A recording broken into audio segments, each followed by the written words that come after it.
At exactly 300 a.m., my 8-year-old daughter stumbled into my bedroom so violently that she slammed into the side of my bed before I even realized I was awake. Avery wasn't crying the way children usually cry after a nightmare. She couldn't seem to catch her breath.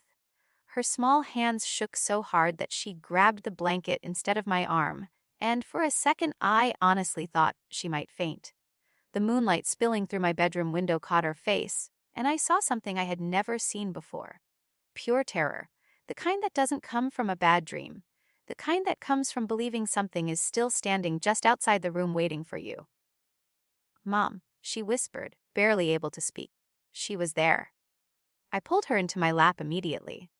"Who's there?"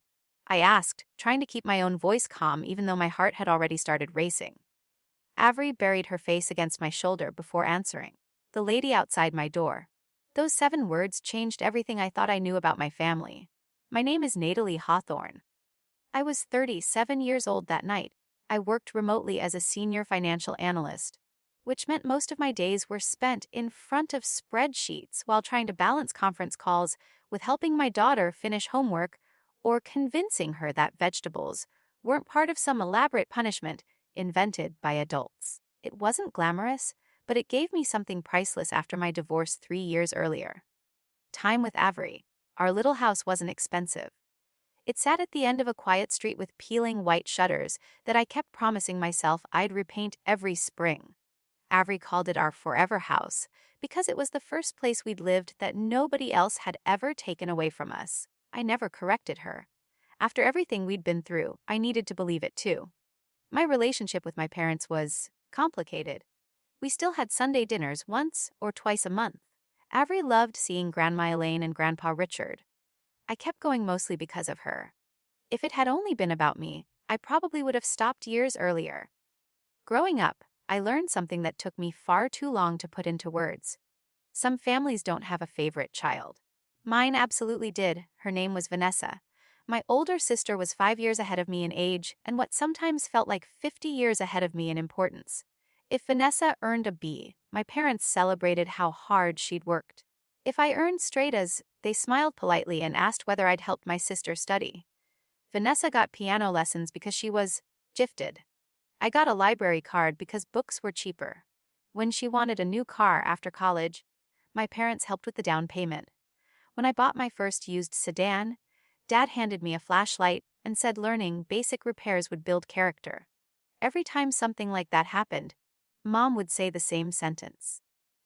"Natalie, you're the strong one. Your sister needs us more." I believed that lie for almost 30 years. Even after I became an adult, even after I built my own career, even after Avery was born, some part of me still hoped that one day my parents would look at me the way they looked at Vanessa. Not because I wanted money. Not because I wanted gifts. I simply wanted to feel chosen for once. Avery stirred against me, pulling me back to the present. She was still shaking. "Sweetheart," I whispered, brushing her hair away from her forehead. "Tell me exactly what happened." She swallowed hard. "I woke up because I heard footsteps." I frowned. "Inside the house." She nodded without lifting her head. "I thought it was you. But then I looked at my door and there was a woman standing there." My stomach tightened. "Could you see her face?" Avery slowly shook her head. "She didn't come in. She just looked at me." "Did she say anything?" Avery hesitated. "She said, go back to sleep. Everything will be okay." The words sent a chill through me. They weren't threatening. Somehow that made them worse. If someone had broken into my house, why would they quietly reassure my daughter instead of running away? I stood up, keeping Avery behind me. Years of living alone after the divorce had taught me to stay calm during emergencies, even when my pulse was screaming at me to panic. I checked every room downstairs first. The kitchen was empty. The living room looked exactly as we'd left it after movie night. Avery's backpack still sat beside the couch with a half-finished drawing sticking out of the front pocket.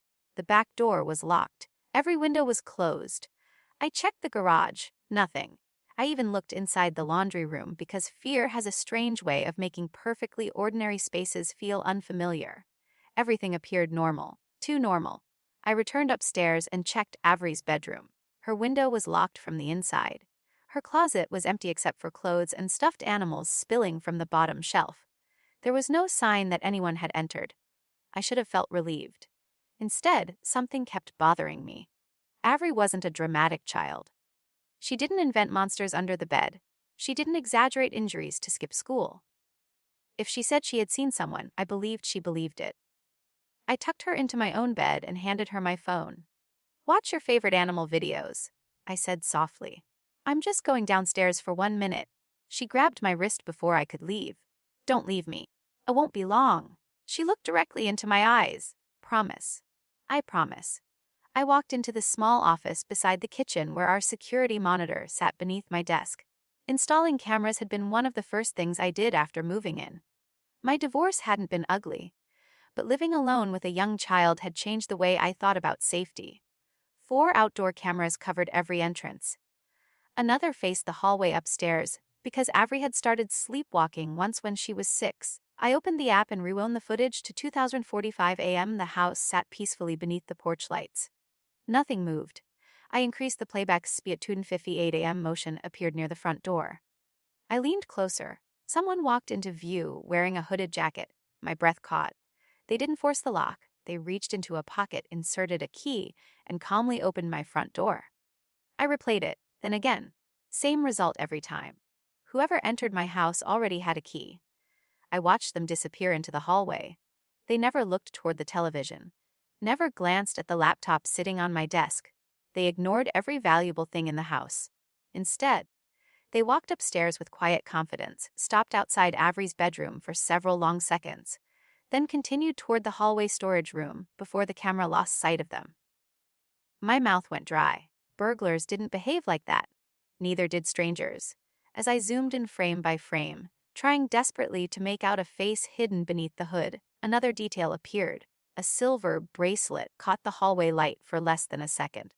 Something about it felt strangely familiar. I stared at the frozen image while a memory tugged at the edge of my mind, refusing to fully surface. I had seen that bracelet before. I just couldn't remember where. I barely slept after that. Avery refused to leave my side, and every time I thought she'd finally drifted off, her fingers tightened around my hand as if she were making sure I hadn't disappeared. By sunrise, I had replayed the security footage so many times that I could almost predict every movement before it happened. The stranger entered with a key, walked upstairs without hesitation, paused outside Avery's room, disappeared toward the hallway storage closet, and left less than 4 minutes later. No panic, no rush. No interest in taking anything. Whoever they were, they knew exactly where they were going. That frightened me more than if they had smashed a window and emptied the house. At 8 that morning, I called my parents. My mother answered on the 3rd ring. "Natalie, everything okay?" I looked at Avery, who sat wrapped in a blanket on the couch, coloring silently without turning on the television like she usually did every Saturday. "No," I answered honestly. "I need to come over. It's important." There was a brief pause before Mom replied, "Vanessa's already here. Come for breakfast." That sentence almost made me laugh. Of course she was. Somehow Vanessa always seemed to arrive before everyone else, as if the universe itself reserved the best seat at every family table for her. An hour later, Avery and I pulled into my parents' driveway. The familiar brick colonial looked exactly as it had for the last 20 years. Dad was trimming rose bushes near the front porch, while Mom set coffee mugs on the patio table. Vanessa's SUV already occupied its usual spot beside the garage. Avery reached for my hand before we got out of the car. "Do we have to stay long?" she asked quietly. "Not if you don't want to." "I don't want Aunt Vanessa to hug me today." I looked at her in surprise. Avery had always liked Vanessa. At least, I thought she had. "Why not?" She shrugged without meeting my eyes. "I just don't." I made a mental note of it, then squeezed her hand. Nobody has to hug anyone they don't want to. We walked inside together. Mom greeted Avery first, wrapping her in an embrace she politely accepted before moving back beside me. Dad smiled and kissed my forehead. Vanessa looked up from her coffee and gave me the same perfectly practiced smile she'd worn my entire life. Warm enough to fool strangers, cold enough that I recognized it instantly. "You sounded dramatic on the phone," she said. "What's going on?" I didn't bother easing into the conversation. I placed my tablet on the dining room table and played the security footage. Nobody spoke while the video ran. Dad leaned forward. Mom frowned. Vanessa crossed her arms. When it ended, the silence lasted only a second before Mom spoke. "Natalie, Are you sure this wasn't from another night? I blinked. What? Sometimes those systems glitch, she said gently. Technology isn't perfect. I stared at her. Mom, someone unlocked my front door at 3 in the morning. Dad cleared his throat. Can you actually see who it is? No. Then maybe you shouldn't assume the worst. I looked from one face to another, waiting for someone to ask about Avery. No one did. Nobody asked whether she was okay. Nobody asked how frightened she had been. Instead, every question centered around the video, around whether it could somehow be explained away. Vanessa finally picked up the tablet and replayed the clip herself. She watched it with almost casual interest before sliding it back toward me. Honestly, she said, it looks like a shadow. A shadow doesn't unlock doors. She shrugged. You said yourself you can't identify anyone. Someone was inside my house. Or your camera recorded over old footage. I laughed once. But there wasn't any humor in it. Do you even hear yourself? Mom reached across the table and touched my wrist. Sweetheart, Avery probably had a nightmare. Children can convince themselves they saw something that wasn't there. Avery looked up from the puzzle she'd been quietly working on in the living room. I wasn't dreaming. The room fell silent again. Mom forced a smile. Honey, Grandma didn't mean. Wasn't asleep. Avery's voice remained soft, but it didn't shake this time. I saw her. Vanessa sighed dramatically and leaned back in her chair. Kids have incredible imaginations. Something inside me tightened. Stop saying that. She raised an eyebrow. Saying what? That she's imagining things. Natalie, she's 8. Exactly. She's 8. She doesn't invent stories like this. Dad folded his newspaper and looked directly at me. What do you want us to do? It wasn't an unreasonable question, but the way he asked it made it sound like I was creating an inconvenience instead of sharing the most terrifying night of my life. I wanted my family to believe me. Nobody answered. After another uncomfortable silence, Vanessa stood to refill her coffee. As she reached for the pot, sunlight coming through the kitchen window reflected off her wrist. I froze. A thin silver bracelet wrapped around her arm. Small oval links with a tiny blue stone near the clasp. My pulse stumbled. I had seen that bracelet before, not just at family dinners, on the security footage. It was only visible for a fraction of a second. But the shape, the shine, it looked almost identical. Vanessa noticed me staring and smiled. What? That's a nice bracelet. She glanced down. Oh, thanks. Daniel bought it for me years ago. She poured her coffee without another thought. But I couldn't stop looking at it. Hundreds of bracelets probably look similar. I knew that. My logical side reminded me not to jump to conclusions. But another part of me quietly whispered that instincts rarely arrive with proof. They arrive first. The evidence comes later. I left my parents' house feeling worse than when I'd arrived. Not because they disagreed with me. Families disagree all the time. It was the speed with which they dismissed me that hurt. Before we'd even discussed possibilities, they'd already decided I was mistaken. Avery remained unusually quiet during the drive home. Halfway there, she suddenly asked, "Why didn't Grandma believe me?" I tightened my grip on the steering wheel. I don't know. Did I do something wrong? That question broke something inside me. No. I looked at her long enough to make sure she believed me. You did absolutely nothing wrong. After lunch, I called a local digital surveillance specialist recommended by one of my coworkers. His name was Ethan Brooks, and he agreed to examine the original files that afternoon. His office occupied a small industrial building filled with monitors, networking equipment, and shelves lined with hard drives. Ethan looked to be in his early 40s, with tired eyes that suggested he'd spent years staring at tiny details other people missed. He listened carefully while I explained everything. Unlike my parents, he didn't interrupt. He simply nodded and copied the footage onto one of his systems. Nearly 2 hours passed before he spoke again. Your camera compressed this file pretty aggressively, he said. But I think I can sharpen a few frames. My heart started pounding. Can you identify the person? Probably not. He enlarged one frame after another until the image became little more than colored pixels. Faces are impossible, he admitted. But sometimes people focus too much on faces. He clicked another button. Accessories, clothing, movement, those tell stories too. I leaned closer as he isolated the stranger's arm. The bracelet appeared for barely half a second before disappearing beneath the jacket sleeve. Ethan enhanced the contrast. The image remained blurry, but the outline became clearer. Interesting, he murmured. What? He pointed toward the wrist. Custom jewelry usually isn't mass-produced. Meaning? Meaning if you know where you've seen it before. He didn't finish the sentence. He didn't have to. Before I could respond, he continued scrubbing through the footage. Suddenly he paused again. Hold on. My stomach tightened. What? He zoomed into another frame. This time, it wasn't the bracelet. It was the direction the intruder walked after leaving Avery's bedroom door. They weren't wandering, he said quietly. Look, the figure never hesitated. They turned directly toward the hallway storage closet without checking any other room. Whoever entered your house already knew the layout.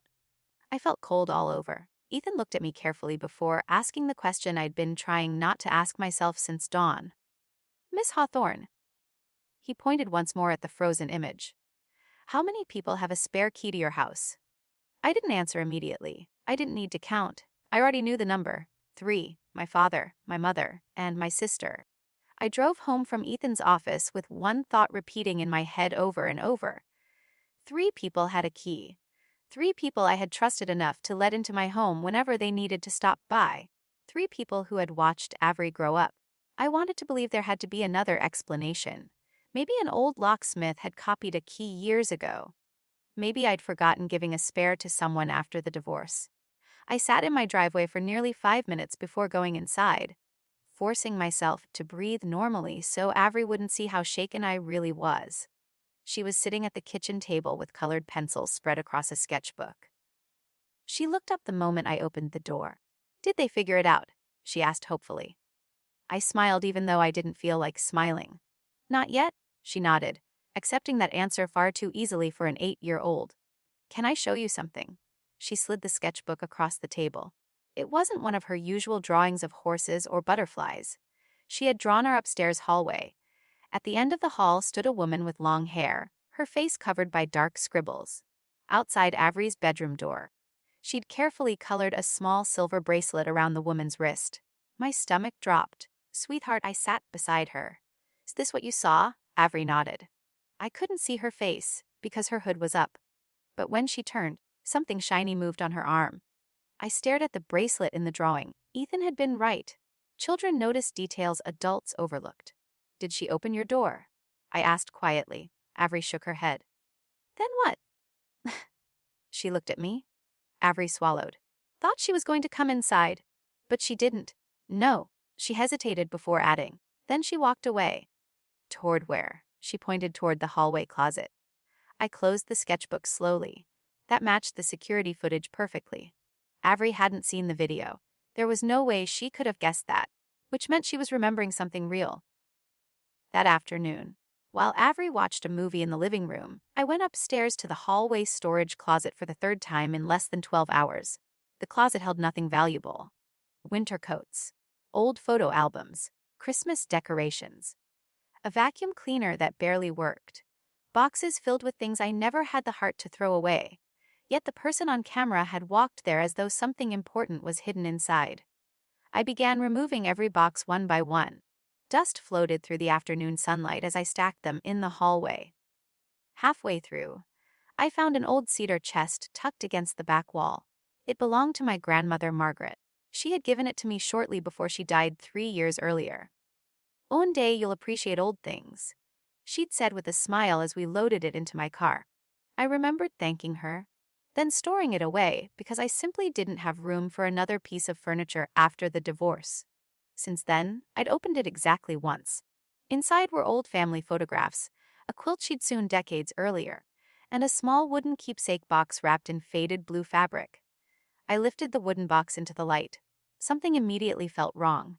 The ribbon I'd tied around it years ago hung loose. I was absolutely certain I had knotted it tightly before placing it inside the chest. Someone had opened it. My hand suddenly felt unsteady. I carried the box downstairs and placed it on the dining room table. The polished oak surface reflected scratches I'd never noticed before. Tiny marks near the latch, fresh ones. Whoever had searched through it hadn't been particularly careful. Slowly, I opened the lid. Family photographs, birthday cards, a few old recipe cards written in my grandmother's handwriting. Everything appeared ordinary until I reached the bottom. There, beneath a folded table runner, lay a cream-colored envelope with my name written across the front in elegant cursive. Natalie. My breath caught. I'd never seen it before. Either I'd somehow overlooked it years ago, or someone had deliberately left it exactly where they expected me to find it. I ran my fingers across the envelope without opening it. A strange feeling settled over me. Whatever was inside had been important enough for someone to break into my house twice. Before I could lose my nerve, I carefully unfolded the flap. A handwritten letter rested inside. The paper had yellowed with age, but my grandmother's handwriting remained unmistakable. The first line stopped me cold. "If you're reading this, someone has already lied to you." I read it again, then a third time. My pulse hammered so loudly that I barely heard Avery walk into the dining room. "Mom," she asked softly. I quickly folded the letter. "Everything okay?" I forced a smile. "I think Grandma Margaret left me something important." Avery climbed onto the chair beside me. "Can I see?" "Not yet." She nodded, accepting that answer. "Is it about the lady?" Children have a way of connecting dots adults still refuse to acknowledge. "I don't know," I admitted. "But I think it might explain why she came here." After Avery returned to the living room, I continued reading. My grandmother wrote about many things. She apologized for not speaking sooner. She admitted she'd worried for years about the growing distance between Vanessa and me. Most importantly, she described something that made my entire body go numb. She wrote that she'd made arrangements to divide her estate equally between both granddaughters because she loved us equally. Equal. The word blurred as tears filled my eyes. Equal. That wasn't what I'd been told after her funeral. 3 years earlier, my parents had sat me down in their dining room and gently explained that Grandma Margaret had decided to leave nearly everything to Vanessa because she'd always been more involved in family matters. It had hurt. Not because of the money, because I believed my grandmother had quietly agreed with everyone else that Vanessa mattered more. I had spent years making peace with that pain.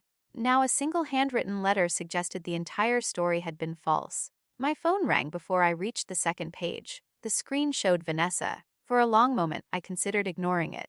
Instead, I answered, Mom said you seemed upset this morning." Her voice sounded unusually cheerful. "I'm fine. You don't sound fine." "Long day." "Listen," she continued casually. "I was thinking about stopping by tomorrow. It's been a while since I've seen Avery." My grip tightened around the phone. "Tomorrow isn't a good day." A tiny pause. "We're busy?" "Doing what?" The question sounded harmless, but something about the way she asked it made me uncomfortable. "Just busy." She laughed lightly. "Okay, another time." We hung up. But I couldn't shake the feeling that the conversation hadn't been about Avery at all. She had wanted to know whether I'd be home. That evening, I called Olivia Bennett, the attorney whose name appeared at the bottom of my grandmother's letter. I'd met her once at the funeral, but we hadn't spoken since. To my surprise, she remembered me immediately. "Natalie Hawthorne," she said warmly. "It's been a long time. I found something that belonged to my grandmother." There was a pause before she asked quietly, "A letter." Every hair on my arm stood up. "How did you know?" Olivia exhaled slowly. "Because Margaret asked me to expect your call someday." I sat down so quickly the chair scraped loudly across the floor. "What?" "Come see me tomorrow morning," Olivia said. "There's something you deserve to know." I barely slept that night. After Avery finally drifted off, I returned to my grandmother's letter and read every line again. Hidden inside the envelope was another folded document. Thicker paper. Official looking. I slowly unfolded it, expecting photographs or financial records. Instead, I found something that made my hands start trembling almost as hard as Avery's had the night before. It wasn't just another letter. It was the first page of my grandmother's original handwritten will. I sat at my kitchen table until almost dawn with the first page of my grandmother's handwritten will spread out in front of me. I kept turning it over as though another answer might magically appear on the back, but there was nothing except the faint impression of handwriting from the next page that was no longer there. Someone had separated the document. Whoever hid it had left me only the beginning, just enough to prove it existed. The heading clearly identified it as Margaret Hawthorne's last will and testament. Her signature wasn't on that page, but her handwriting was unmistakable.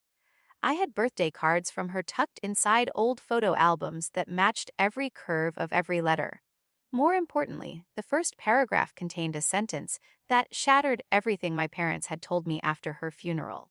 "I wish for my estate to be divided equally between my two granddaughters." Equal. There it was again. The word I'd spent 3 years believing had never belonged to me. I didn't even notice the tears running down my face until one landed on the paper. I quickly wiped it away, terrified of damaging something that suddenly felt more valuable than anything I'd ever owned. Around 7 that morning, Avery wandered into the kitchen rubbing her eyes. She climbed onto the chair beside me without saying anything and quietly rested her head against my shoulder. "Did Grandma write that?"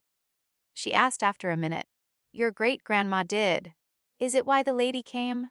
Children have a way of asking the hardest questions with the simplest words. "I think so," I admitted. Avery looked at the letter for a long moment before whispering. She looked scared. I turned toward her. Who looked scared? The lady. That wasn't the answer I expected. Scared. Avery nodded slowly. She wasn't mad, she kept looking behind her. I stared at my daughter. Until that moment, I'd assumed the person outside her bedroom had been calm because of how confidently they moved through the house.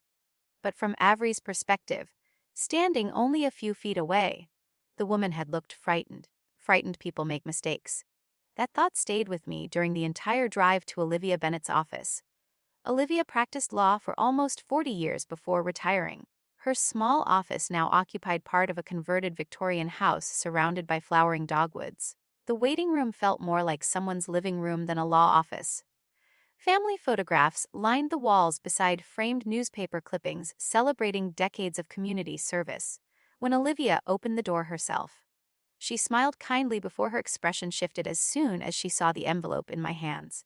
"You found it?" she said quietly. I did. She motioned me inside and closed the door. "May I?" I handed her the letter and watched as she carefully unfolded it. She smiled sadly halfway through reading.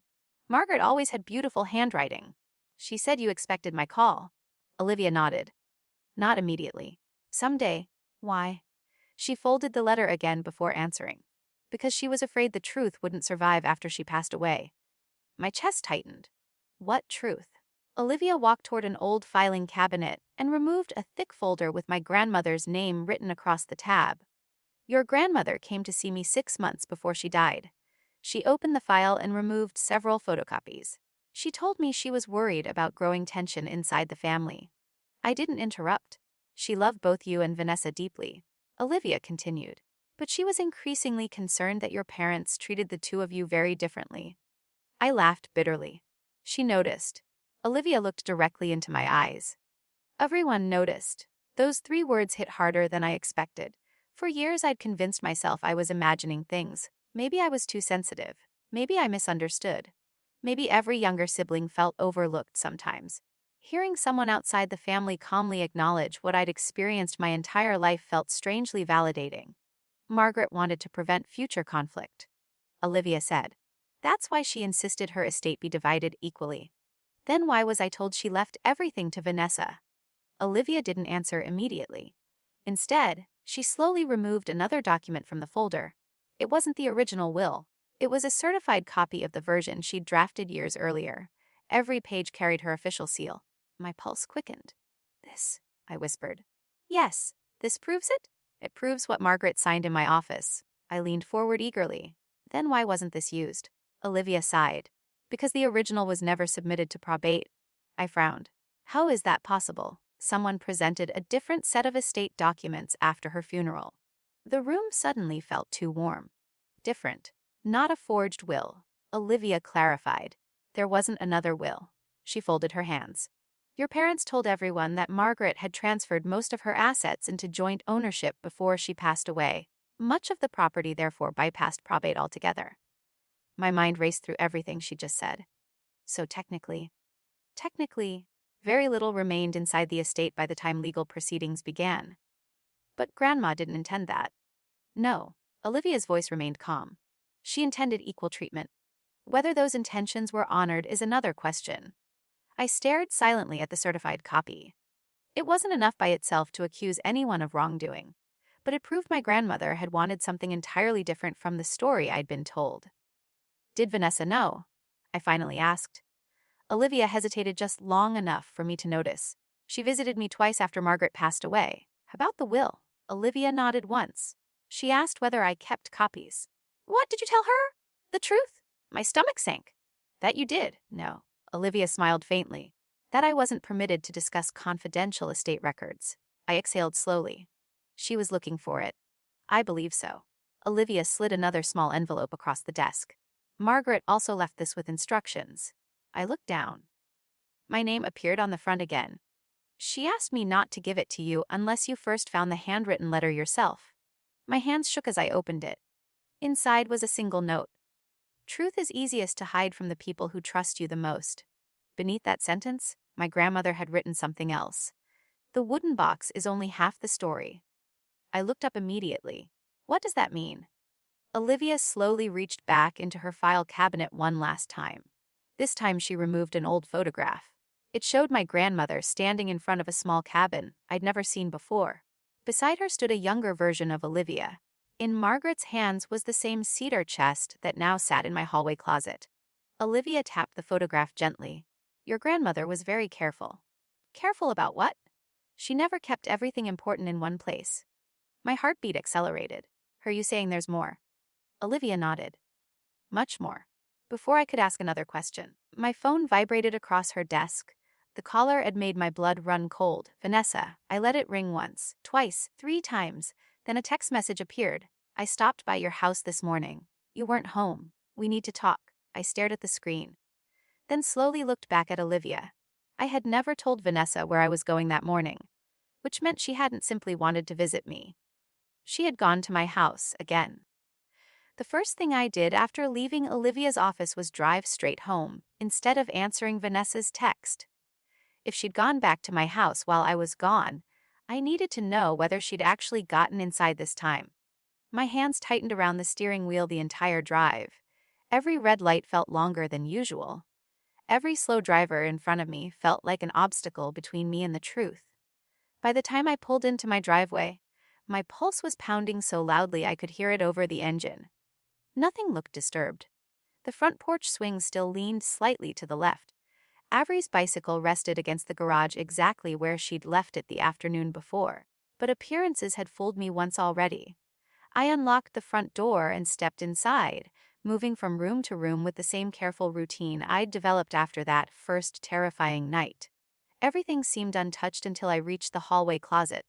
The cedar chest sat exactly where I'd left it. The wooden keepsake box was still inside, because I'd taken Olivia's advice and hidden the original letter and first page of the handwritten somewhere else before leaving that morning. If Vanessa had managed to get inside, she hadn't found what she was looking for. My phone buzzed again. Another message from Vanessa. You didn't answer. Is everything okay? I stared at the words for several seconds. If she were truly worried about me, she would have asked why I wasn't home or whether Avery was all right. Instead, she wanted to know whether I had discovered something. I finally typed a short reply. Busy day. We'll talk later. 3 dots appeared almost immediately before disappearing. Then another message arrived. No problem. I was just dropping off cookies for Avery. I looked toward the kitchen counter. There were no cookies, no container. Nothing. She had lied without even realizing I could verify it in seconds. That tiny lie changed everything. Up until then, I'd still been searching for an innocent explanation. Maybe she had borrowed an old key years ago and forgotten to return it.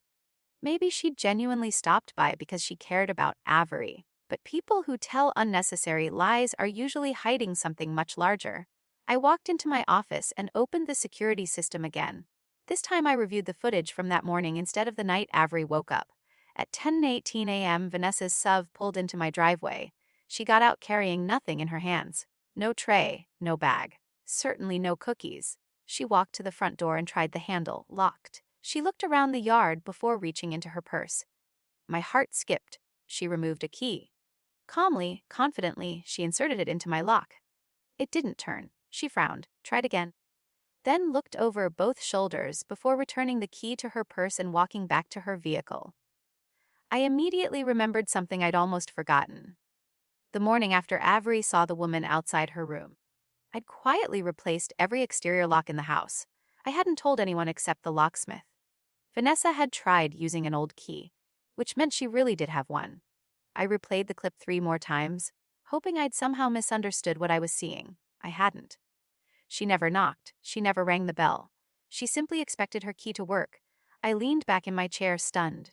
Growing up, My parents had always insisted that families should never need permission to enter one another's homes. Mom carried house keys for both daughters. Dad did too. When I bought this house after my divorce, they'd encouraged me to make extra copies, just in case. I had never questioned it because I'd grown up believing trust was automatic inside families. Now that same trust had become the biggest weakness in my life. Avery wandered into the office carrying her stuffed rabbit. "Mom," she asked softly, "can we change the front door code too?" I looked up in surprise. "Why?" She hugged the rabbit tighter. "Just in case. Children don't always understand evidence, but they understand safety." I smiled gently. "That's a good idea." We spent the next half hour changing every alarm code, every camera password, and every emergency contact attached to the system. When we finished, Avery looked noticeably calmer. Sometimes giving children one small piece of control helps them feel safe again. That afternoon, Olivia called.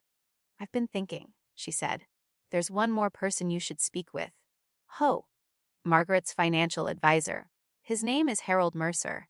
He's retired now, but he helped organize her estate planning. Do you think he'll remember anything?"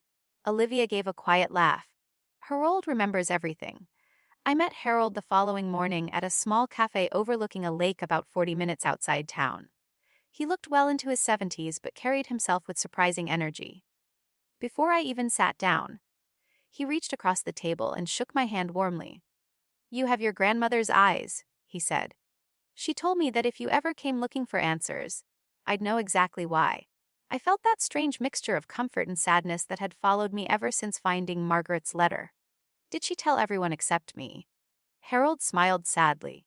"She hoped she'd have time to tell you herself." We talked for nearly an hour. Harold confirmed many of the things Olivia had already explained.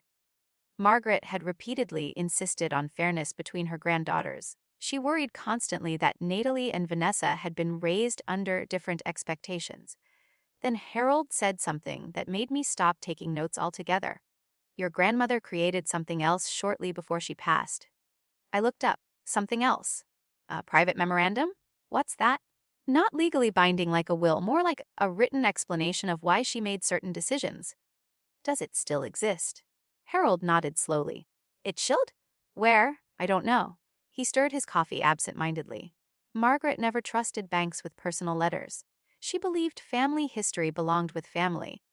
My thoughts immediately returned to the note inside Olivia's envelope. The wooden box is only half the story.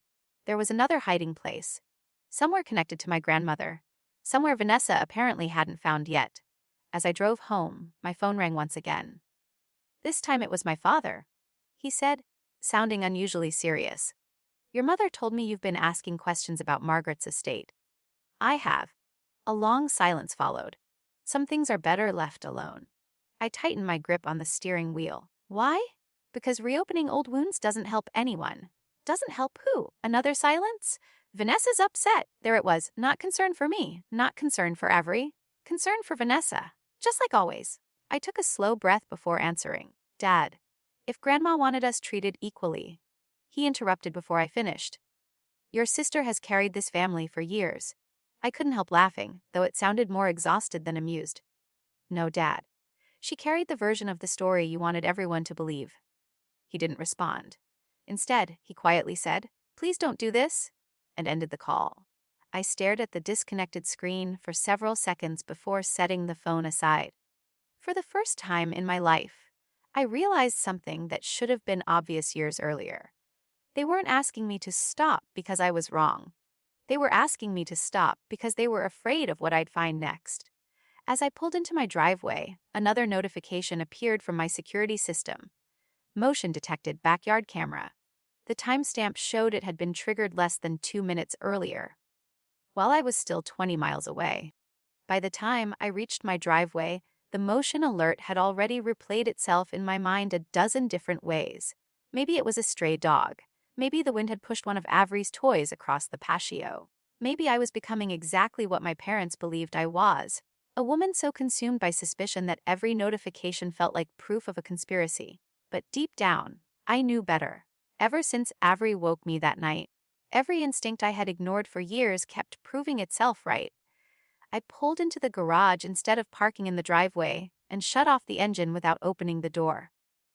My phone remained connected to the camera system, so I opened the alert before stepping outside.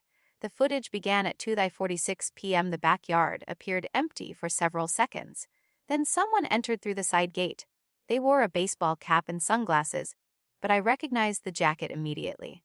It was the same tan-quilted jacket Vanessa had worn to Thanksgiving the previous year. She walked directly toward the back patio, stopped beneath the kitchen window, looked around carefully, then disappeared out of frame. Less than a minute later, she reappeared carrying something small in her hand. She slipped it into her purse before quietly leaving through the side gate. She never knocked. She never rang the bell. She never even looked toward the front of the house. She had come for one reason only: to search while she believed no one was home.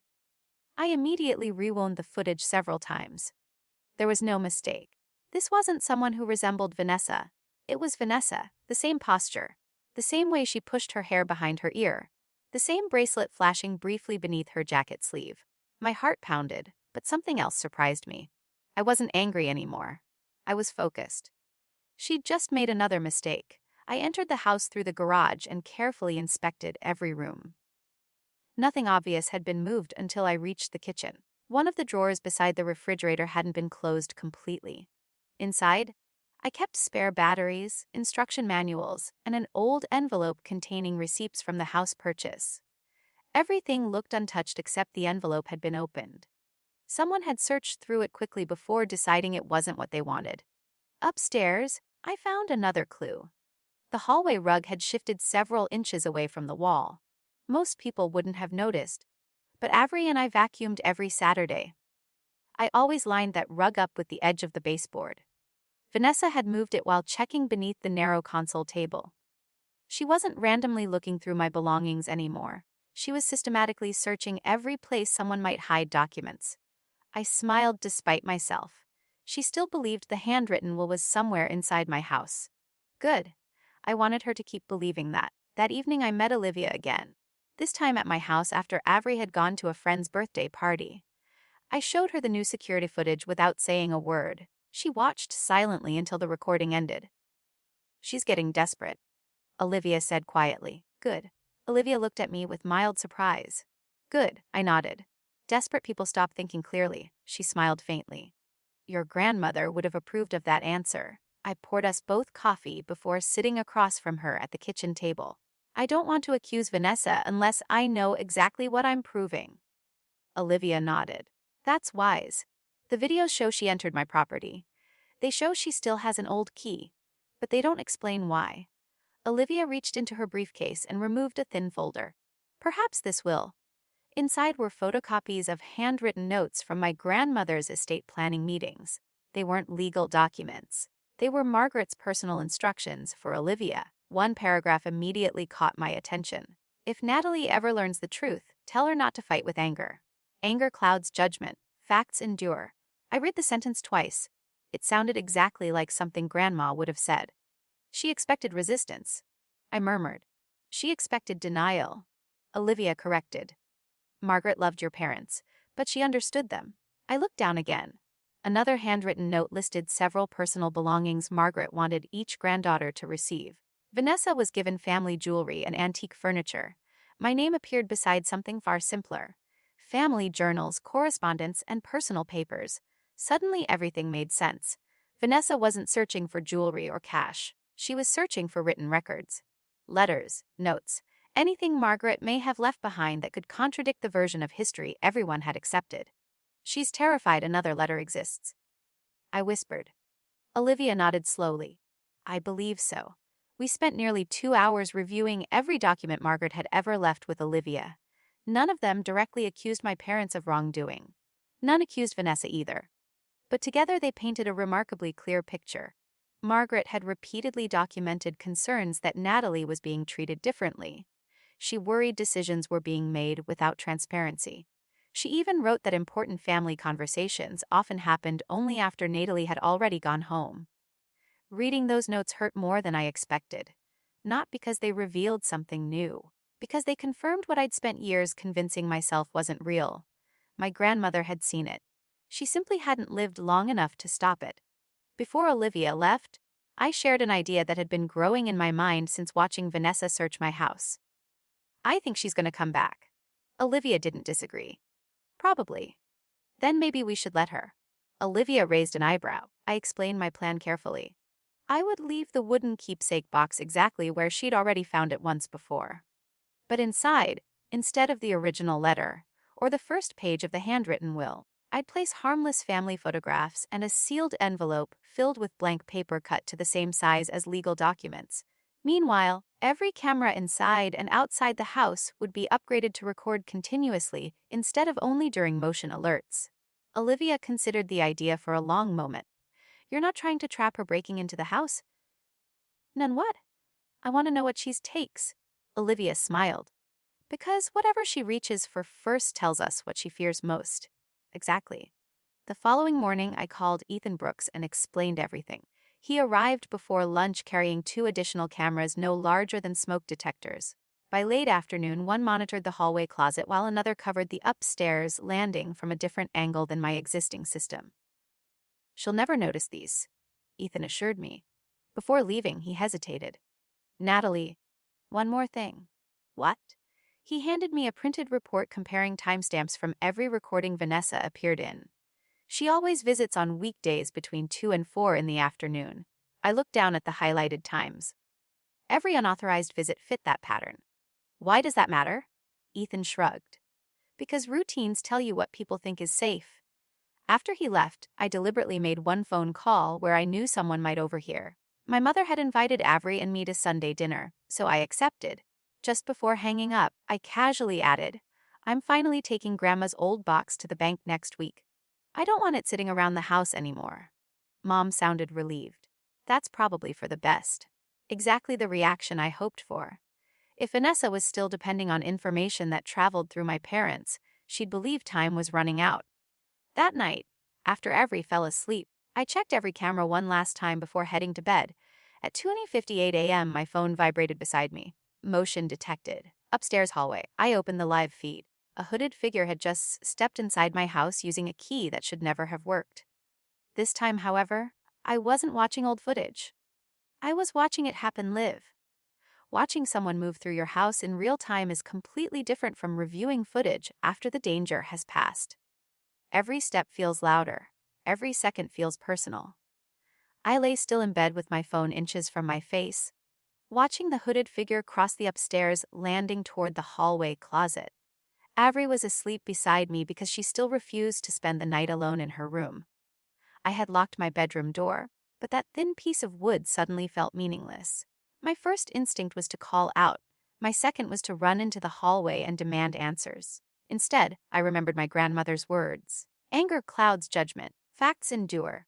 I quietly opened the security app and confirmed that every camera was recording. Then I called the police and whispered our address. The dispatcher told me to stay inside the locked room and not confront anyone. I promised I wouldn't. For once, keeping that promise was easy. I wanted Vanessa recorded doing exactly what she'd chosen to do. On the screen, she opened the hallway closet and knelt in front of the cedar chest. She didn't search the coats or the boxes around it. She went straight to the wooden keepsake box. That proved she already knew what she was looking for. She lifted it carefully, opened the lid, and removed the sealed envelope I'd prepared. For several seconds, she stared at it without moving. Then she tore it open. Blank sheets of paper slipped into her hands. Even through the grainy camera image, I saw her entire posture change. She stood quickly and searched the box again, then the cedar chest, then every shelf in the closet. Her movements became frantic. She wasn't afraid of being caught. She was afraid the real documents were already gone. Finally, she pulled out her phone and called someone. The hallway camera couldn't capture every word, but the audio picked up enough. It's not here, she whispered harshly. She moved it. A pause followed. Then Vanessa said, no, Mom. I checked everywhere. My breath stopped. Mom, until that moment. Part of me still hoped my parents were only guilty of favoritism and silence. Maybe Vanessa had acted alone. Maybe Richard and Elaine had simply believed whatever story she told them. That hope disappeared with one whispered phone call. My mother knew exactly what Vanessa was searching for. The dispatcher remained on the line while police approached the house. Before they arrived, Vanessa returned the empty envelope to the box and tried to make the closet look untouched. Then she moved toward the stairs. Red and blue lights suddenly reflected across the hallway wall. Vanessa froze. A loud knock sounded downstairs. "Police, please come to the door." Avery stirred beside me. I covered her ears gently and whispered that everything was okay. Vanessa stood motionless for several seconds before walking downstairs. The officers met her in the living room.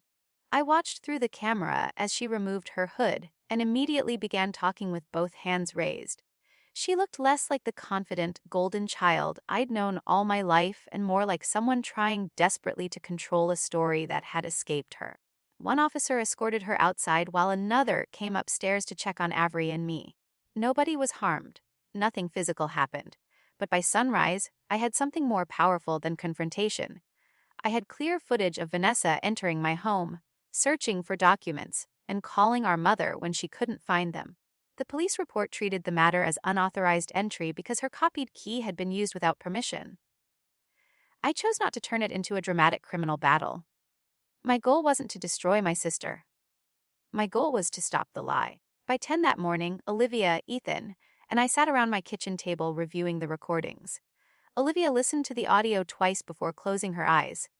"Your mother knew?" she said quietly. "Yes," saying it aloud hurt more than I expected. Ethan enlarged several frames showing Vanessa's face, bracelet, key, and the envelope in her hands. There was no longer room for denial. Olivia placed the certified will copy, Margaret's handwritten letter, and the police documentation into separate folders. "We'll file today," she said. "And we notify everyone involved that the estate records are being formally challenged." I nodded. "Before that, I want one family meeting." Olivia studied me carefully. "Are you sure? They've spent years discussing my life without me in the room. This time, I'm going to be there." Sunday dinner had always taken place at my parents' house, so I asked them to keep the usual arrangement. Mom sounded nervous when I called. Dad barely spoke.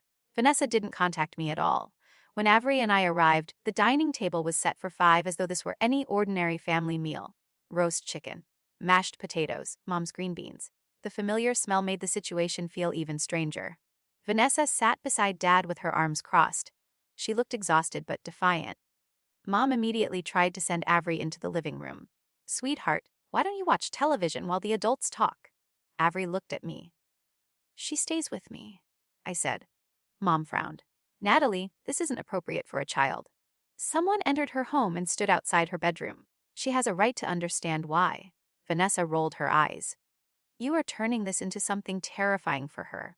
I placed my tablet on the table. "You did that at 3 in the morning. Dad slammed one hand lightly against the table. "Enough. We need to calm down." I almost laughed. Calm had always been demanded from me whenever Vanessa crossed a line. "You're right," I said. "Let's calmly watch the video." I played the original footage first. Vanessa entering the house, walking past Avery's room, searching the closet. Then I played the new recording, her return, the envelope, the phone call when her voice said, "No, Mom." I checked everywhere. Elaine's face lost all color. Vanessa stood abruptly. "You recorded me without permission? Inside my house? You set me up? I changed my locks? You copied a key and entered anyway?" Dad looked toward Vanessa. "Is that true?" She didn't answer. I placed Margaret's letter beside his plate, then the certified copy of the will, then the police report. Finally, Olivia entered from the front hall. My parents hadn't realized she was waiting outside. Vanessa stared at her as though she'd seen a ghost. Olivia remained professional and calm. Margaret signed a will dividing her estate equally between Natalie and Vanessa. I witnessed it. I retained a certified copy. We are petitioning the court to review the asset transfers made before and after her death. Mom began crying. "We were trying to protect the family." "From what?" I asked. "From treating me equally." Dad looked down at the table. Vanessa did not. Her face hardened. "You wouldn't have known what to do with any of it," she said. The room went silent. "What?" I asked. "You left," she snapped. "You built your own life. I stayed close. I helped Mom and Dad. I handled the properties. I earned it." There it was. Not remorse, not confusion, entitlement. "Grandma didn't agree," I said. Vanessa laughed bitterly. "Grandma was sentimental. Grandma was clear." Mom wiped her eyes. "Natalie, please, we can settle this privately. You had 3 years to tell me privately." Dad finally looked at me, and for the first time I saw something beyond discomfort. Shame. We should have told you, he admitted. Vanessa turned on him. Don't start apologizing now. He flinched.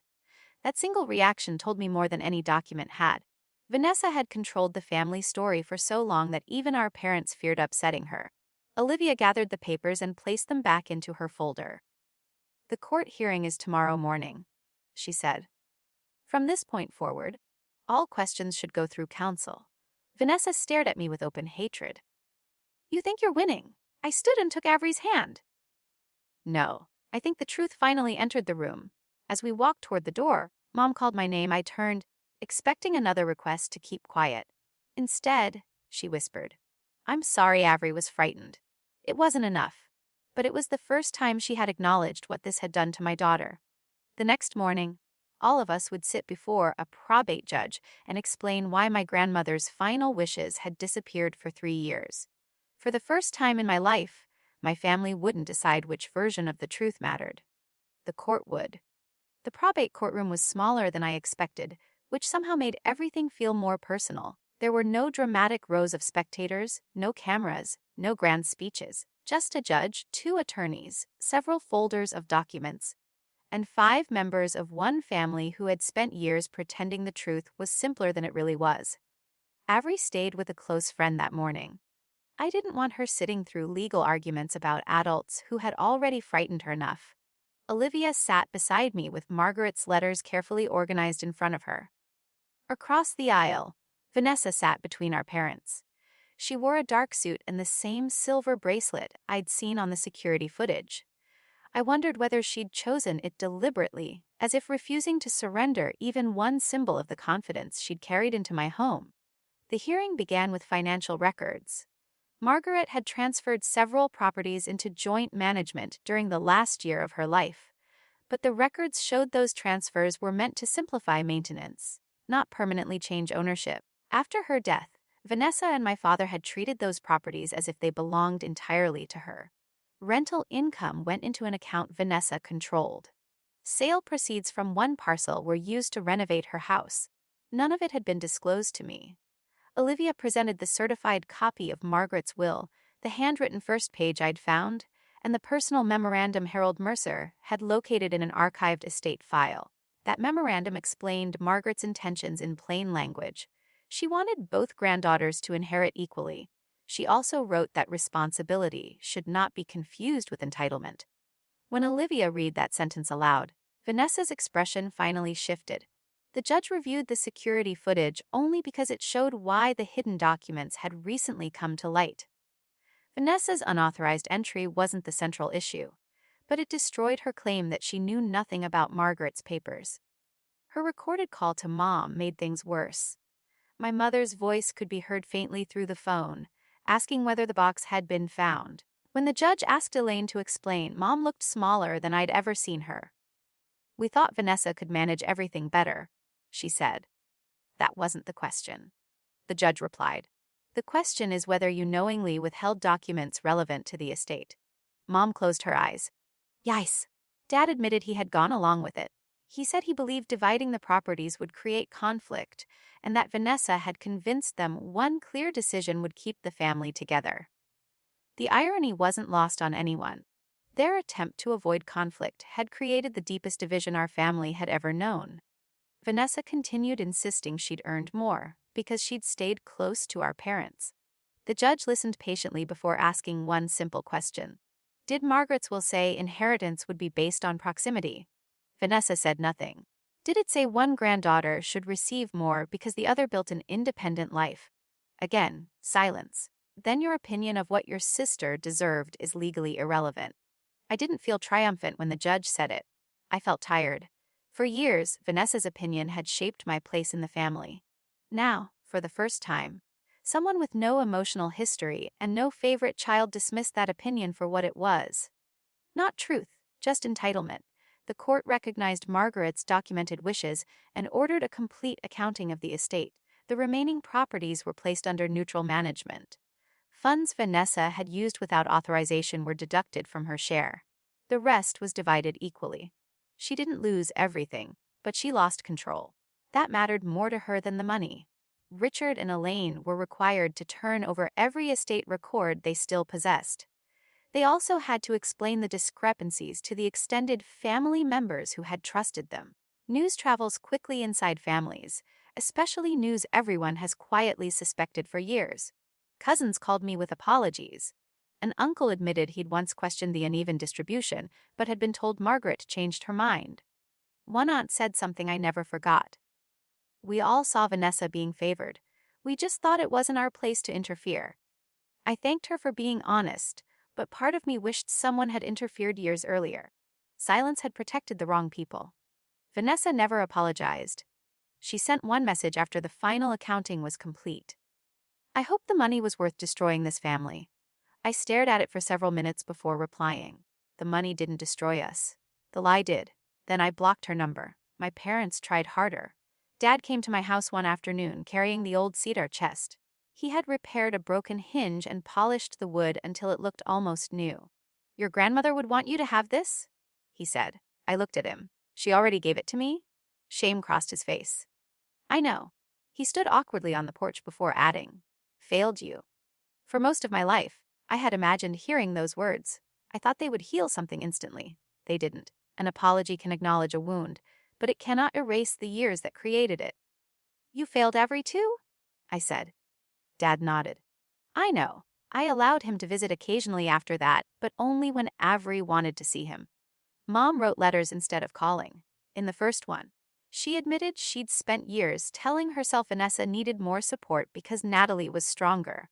'I used your strength as an excuse to give you less,' she wrote. That sentence was the closest she ever came to fully understanding what she'd done. I didn't forgive everything at once.